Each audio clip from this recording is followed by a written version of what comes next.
Problem SL. හැමෝටම සුබ දවසක් කියලා ප්‍රාර්ථනා කරනවා. අද අපි කතා කරන්න බලාපොරොත්තු වෙන්නේ මේ වගේ ජීව වායු එකකයක් නිර්මාණය කරගත්ත කෙනෙක්ට මුලින්ම එන තවත් ප්‍රශ්නයක් තමයි මේ ජීරකය මොන වගේ තැනකද තියාගන්න හොඳ කියන එක. දැන් මමත් මුලින්ම හිතුවේ මේක තියාගන්න හොඳම තැන තමයි තෙමෙන්නේ නැති, වැඩි අවුව වැටෙන්නේ නැති තැනක තමයි තියාගන්න හොඳ කියලා. ඒත් ඒක වැරදි. අපිට ජීව වායු නිෂ්පාදනයේදී වැදගත් වෙන බැක්ටීරියාව තමයි මෙතනෝජෙනික් කියන බැක්ටීරියාව. මේ වර්ගයේ බැක්ටීරියා වර්ග 4ක් සිටිනවා. මේ බැක්ටීරියා වර්ගයට හිතකර උෂ්ණත්ව පරාශය වෙන්නේ සෙල්සියස් අංශක 30 සිට 40 දක්වා. ජීරකය තියාගන්න හොඳම තැන ඔයගොල්ලෝ තීරණය කරද්දී ඔයගොල්ලෝ මුලින්ම කරන්න ඕන ඔයගොල්ලෝ ජීවත් වෙන ප්‍රදේශය. එහෙම නැත්නම් මේ ජීරකය තියාගන්න බලාපොරොත්තු වෙන ප්‍රදේශයේ උෂ්ණත්ව පරාශය ඔයගොල්ලෝ මුලින්ම දැනගන්න ඕන.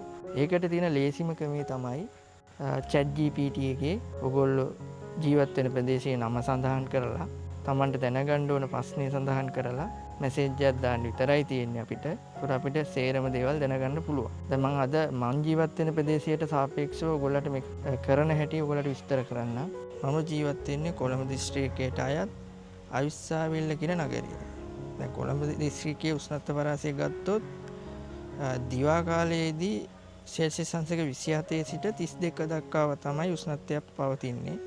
රාත්‍රී කාලයේදී 22 සිට 26 දක්වා වගේ උෂ්ණත්වයක් තියෙනවා. හැබැයි බැරි වෙලා හරි 20ට අඩු වුණොත් ජීව වායු නිෂ්පාදනය අඩු වෙන්න පුළුවන්. එහෙම නැත්නම් බැක්ටීරියා විනාශ වෙන්නත් පුළුවන්. ඒ වගේම තමයි අනිත් පැත්තට සෙල්සියස් අංශක 45ට වැඩි වුණොත් බැක්ටීරියා විනාශ වෙන්නත් පුළුවන්. ඉස්සල්ලා වගේම ජීව වායු නිෂ්පාදනය අඩු වෙන්නත් පුළුවන්. ඒකින්ද අපි මේකේන හොඳට අවබෝධ කරගෙන තමයි මේක තියාගන්න හොඳ තැන තීරණය කරන්න ඕනේ. දැන් සාමාන්‍යයෙන් දැන් කොළඹ දිස්ත්‍රික්කයේ ඇතුලේ කවුරු හරි ඉන්නවා නම් මේක තියාගන්න හොඳම තැන තමයි දැන් මේ උෂ්ණත්ව පරාසය යන්නේ 27ත් 22ත් අතරනේ. හිතකර උෂ්ණත්ව පරාසය වෙන්නේ 30ත් 40ත් අතර. ඒ නිසා මේක හොඳම තැන තමයි මේ වගේ පැත්තක ඉන්න කෙනෙක්ට නම් සාමාන්‍ය එලි මහන් තැනක හොඳට ඉරේලිය වැටෙන තැනක සාමාන්‍යයෙන් දිනකට පැය 3-4ක්වත් ඉරේලිය වැටෙන තැනකින් තමයි මේක තියාගන්න ඕනේ. මොකද මේ බැක්ටීරියාව කාණ්ඩයට සාමාන්‍යයෙන් වැඩි උෂ්ණත්වයකදී කියන්නේ 40 ඒ වගේ සීමාවේ උෂ්ණත්වයකදී හොඳට ජීව වායුව නිෂ්පාදනය වෙනවා. ඒක නිසා අපිට හොඳම දේ තමයි මේක එලි මහන් තැනක තියාගන්න ඕන හොඳට ඉරේලිය වැටෙන තැනක. හැබැයි ඒක තීරණය කරන්න ඕන ඔයගොල්ලෝ ජීවත් වෙන ප්‍රදේශයට සාපේක්ෂව. මොකද දැන් ඔයගොල්ලෝ වියලි කලාපයේ ඉන්නවා කියමුකෝ. ඔය අනුරාධපුරේ පැත්තේ, හම්බන්තොට පැත්තේ, පුත්තලම් පැත්තේ, ඒ පැත්තේ ඉන්නවනම් ඔයගොල්ලෝ අනිවාර්යෙන් ඉස්සෙල්ලාම ඔයගොල්ලෝ ඒ ඉන්න පැත්තේ උෂ්ණත්ව පරාසය හරියටම බලා ගන්න ඕන. බලලා තමයි මේක තියාගන්න ඕන. ඊට පස්සේ මෙන්න මේ වගේ මේ කළු පාට පේන්ට් එකක් ගාගත්තොත් හොඳයි. මේ තෙත් කලාපයේ ඉන්න අයට මේ මම වගේ දැන් මේ කොළඹ තියෙන සෞම්‍ය දේශගුණයක්. ඒ නිසා මේ වගේ කළු පාට ගාගත්තාම අපිට ඉරේලිය වැටුණාට පස්සේ මේකද රස් උණුසුම මේකට උරා ගන්නවා ඉරේලිය. එතකොට ඇතුළත රස්නේ තව ටිකක් වැඩි වෙනවා. ඒකින්ද හොඳම දේ තමයි මේ පැත්තක වගේ ඉන්නවනම් කොළඹ පැත්තේ වගේ මේකට කළු පාට පේන්ට් එකක් ගාගන්න එක. විලේ කලාපයේ වගේ රස්නේ අධික පැත්තක ඉන්නවනම් සුදු පාට වගේ ගාගන්න එක තමයි හොඳම වැඩි. ඒත් මමත් මේක දැන් වෙන තැනකට තියාගන්නයි හදන්නේ. මොකද මෙතන මේක හරියන්නේ නැහැ. මොකද මම මෙතන මේ තියාගෙන මම මේ දවස්වල හරියට මාත් දැනගෙන හිටියේ නෑ.